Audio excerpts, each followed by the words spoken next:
राहुल और समीर एक ही गांव में रहते थे और बचपन से एक दूसरे के बहुत अच्छे दोस्त थे। एक दिन दोनों ने फैसला किया कि वे जंगल के रास्ते से होते हुए पास के गांव घूमने जाएंगे। यह रास्ता थोड़ा लंबा और खतरनाक था, लेकिन उन्हें रोमांच पसंद था, इसलिए वे खुशी खुशी चल पड़े।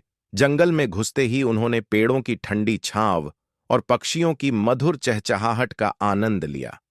वे बातें करते हुए आगे बढ़ रहे थे कि अचानक झाड़ियों में हलचल हुई। वे चौंक गए और ध्यान से देखने लगे। कुछ ही पल में झाड़ियों के पीछे से एक विशाल भालू निकला, जो गुर्राते हुए उनकी ओर बढ़ रहा था। भालू को देखते ही समीर डर गया। उसे कुछ समझ नहीं आया, तो वह तुरंत पास के एक बड़े पेड़ पर चढ़ गया।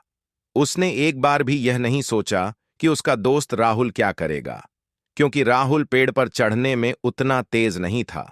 समीर ने अपनी जान बचाने के बारे में सोचा और राहुल को वहीं छोड़ दिया।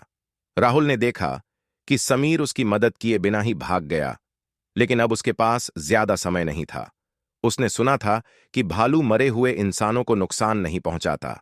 उसने तुरंत समझदारी दिखाई और जमीन पर लेटकर अपनी सांसें रोक लीं। भालू उसके पास आया, उसकी गर्दन और कान के पास सूंघने लगा। राहुल को कंपकंपी महसूस हो रही थी, लेकिन उसने हिलने डुलने की कोशिश भी नहीं की। कुछ देर सूंघने के बाद भालू ने उसे मरा हुआ समझा और वहां से चला गया। जब भालू जंगल में दूर चला गया, तब समीर पेड़ से नीचे उतरा। वह राहुल के पास आया और हंसते हुए बोला, भालू तुम्हारे कान में क्या कह रहा था? राहुल मुस्कुराया और गहरी सांस लेते हुए बोला, भालू ने मुझे एक बहुत जरूरी सीख दी। उसने कहा कि जो सच्चा दोस्त होता है वह मुसीबत में अकेला नहीं छोड़ता। शिक्षा: सच्चा दोस्त वही होता है जो मुश्किल समय में आपका साथ न छोड़े।